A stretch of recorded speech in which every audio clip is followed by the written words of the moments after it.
yeah, not yesterday. Yeah, I'm trying to think. Big question. That's a big question. In terms of, go from quarter to quarter, there's patches we did things really well, and there's other times we'd like to have done a few things better. I'm sure that supporters watching the game on the weekend would have.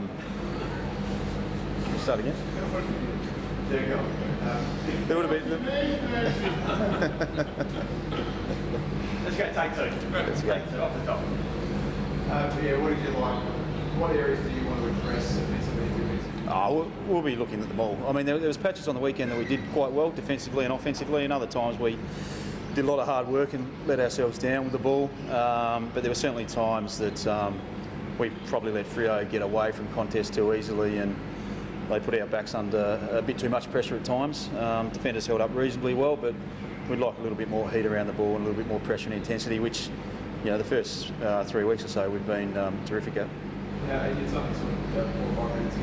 Have you seen enough from the group in terms of to understand where the strengths are defensively and transition? There seems to be the one area that's probably played you in the first couple of rounds. Maybe the first couple. I mean, we're still building with things as well. I think generally the last few weeks has been reasonably solid in terms of points against. We had the game, I guess, halfway through the third quarter, maybe Freo only had 57 points. So you'd say defensively that's a pretty strong game up to that point in time. Unfortunately, they got 4 pretty quick that we didn't contain. The week before against North, 9 or 10 goals. So the last couple of weeks has been improvement in terms of the points against. But certainly with our method, there's things that we need to improve, need to get better.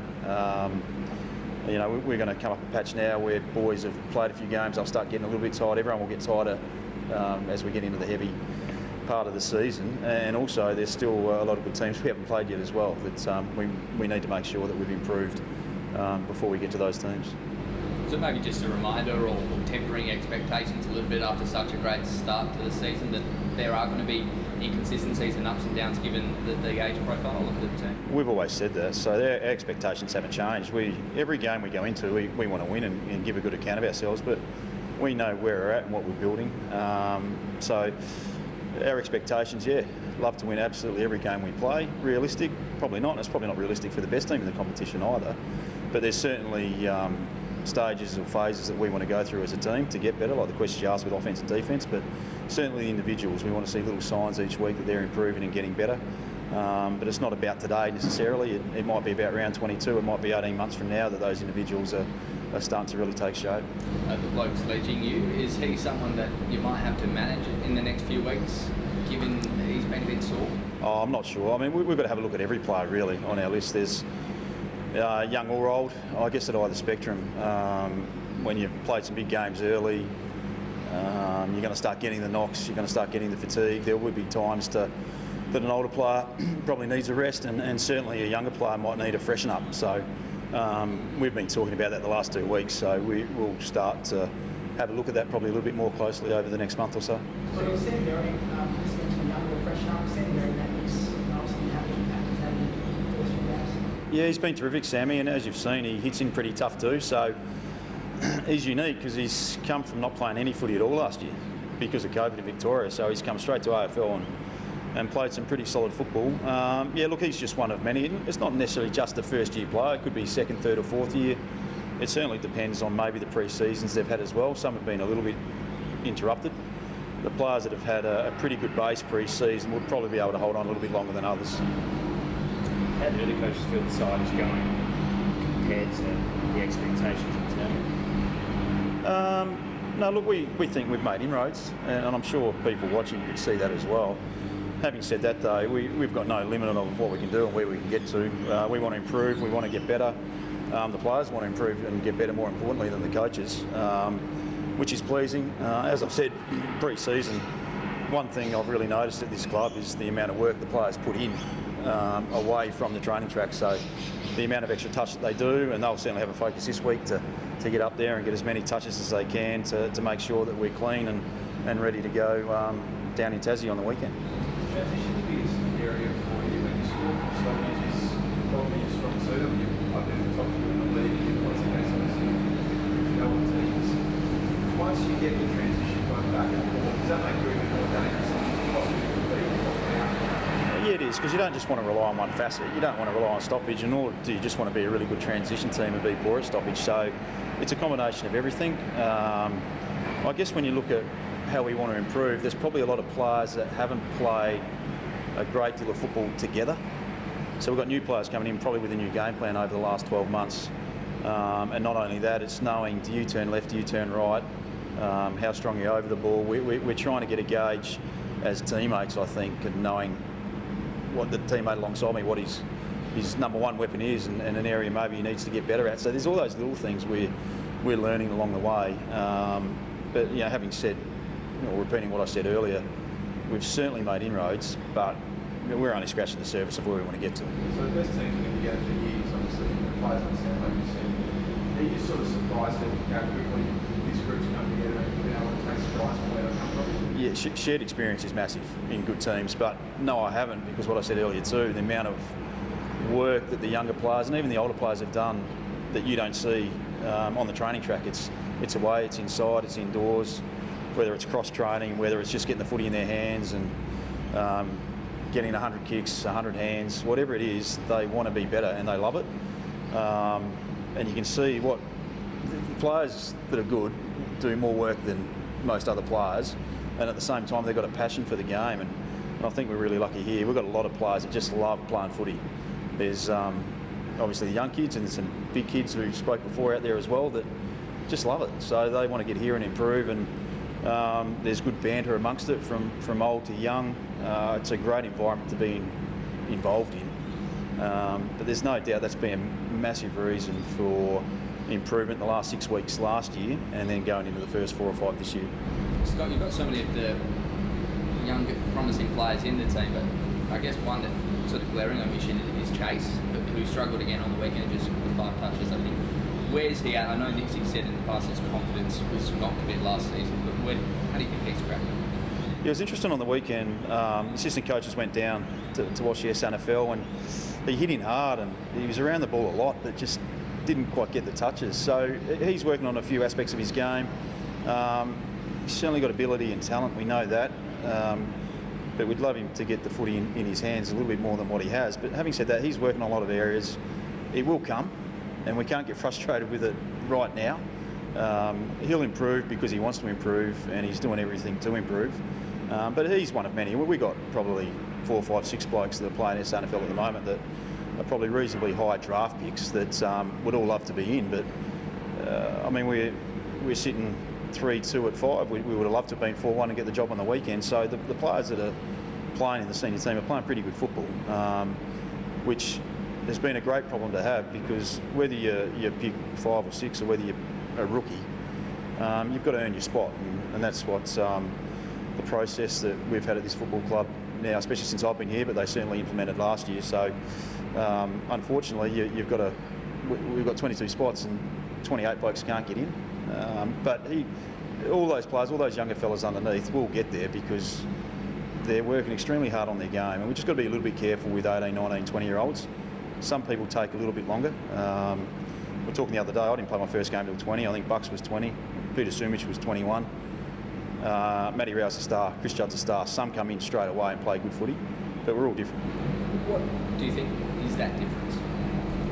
Obviously, key position players take longer, but guys like... Well, not necessarily. We could probably argue and debate. Jack Darling come in straight away and played some pretty good football. So Kennedy took a little bit longer.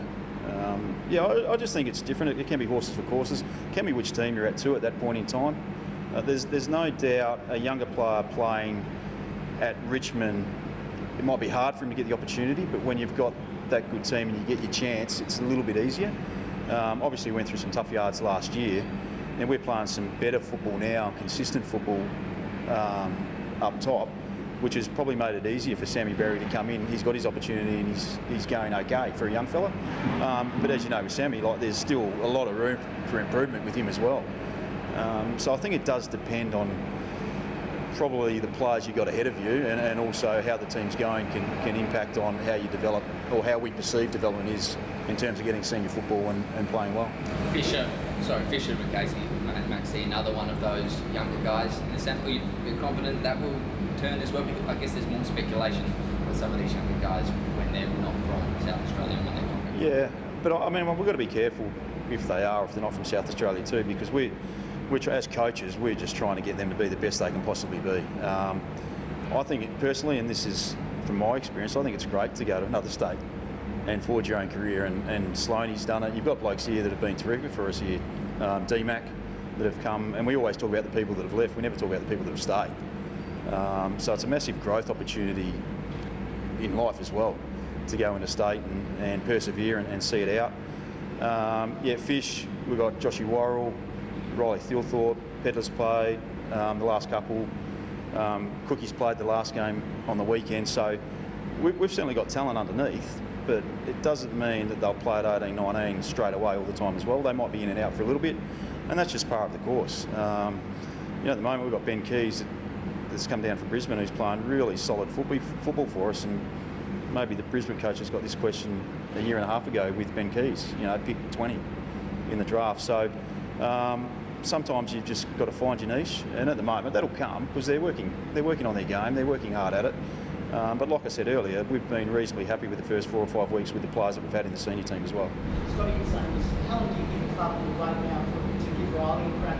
Being sort of really fair to not quite take the opportunity with both hands and being able to hit the scoreboard so frequently. What does Riley have to do to get into that side? Probably the first time on the weekend I thought Riley, I thought he moved really well. He didn't get a lot of the ball. We've got to be careful sometimes if we don't go to the footy. If we don't go to the SNFL and we pick up the stat sheet and just look at stats, because it doesn't really truly represent sometimes how a player plays. I thought Riley, the way he moved on the weekend was the best I've seen him move at SNFL level. His sharpness, his agility, he was clean when he was around the ball. What's probably impacting us a little bit at this point in time, you can see we're probably pretty thin in the midfield in the AFL team, so that transpires down as well. So it has been a little bit awkward for some of those key forwards down underneath, in the sense that we're probably not getting the supply of the inside 50 squad as much. But I thought Riley moved a lot better. When he's going to be in the mix, I'm not sure, but he's a long-term project. You don't have to play round 5 or round 6 in your first season of AFL football. And I'll go from my experience again. Alan Didak played 3 games in his first year at pick 3 or 4, whatever he was.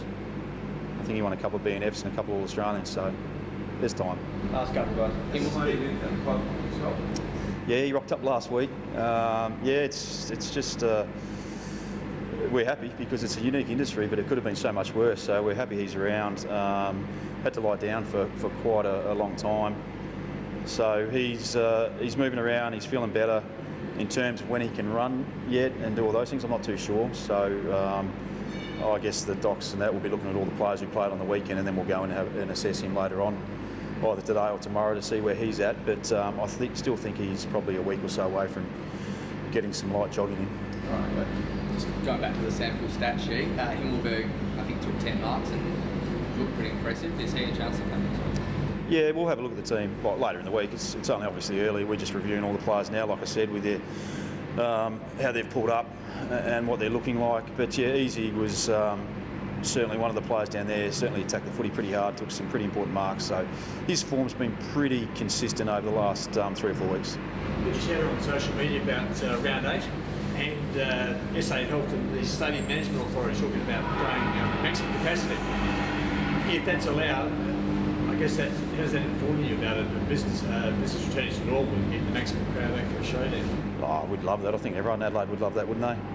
Look, we've been really lucky here compared to what some of the eastern states have gone through over the last 12 to 18 months, but you'd love to get it earlier with what we've had here. We've certainly taken precautions at this point in time in this state, but if there's a light at the end of the tunnel and that's something we can aim for, whoever's home game it is, I don't think it matters. Port Adelaide, we'd just love to get a full crowd for a showdown and get people there and fill the stadium, because the stadium support, whether you're a Port supporter or an Adelaide supporter, it's pretty loud, it's pretty noisy, and it's pretty intimidating for opposition. So the sooner we can get 50,000 back to a game, I think we'd all be pretty happy.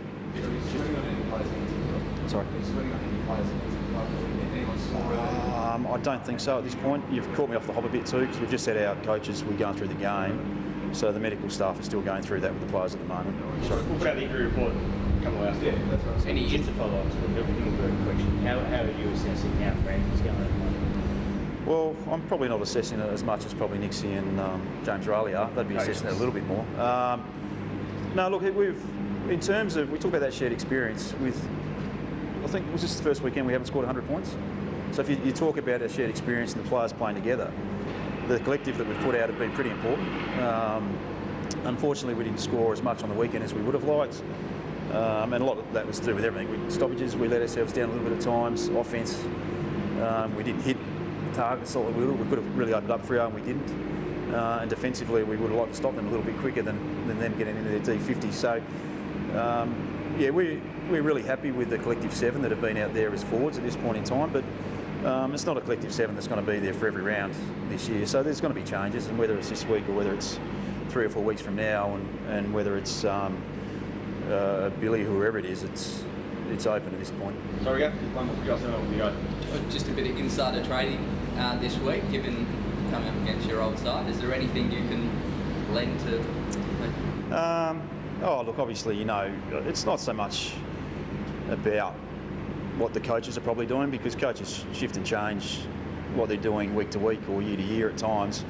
But you have inside information on players. You know, players like to play a certain way, or when they've been at their best, opposition have allowed something to make them play at their best, but you certainly know when they've been restricted or been held back what specific players from other clubs have been able to do that. So that's more the inside info you get on terms of other teams. Thanks, guys.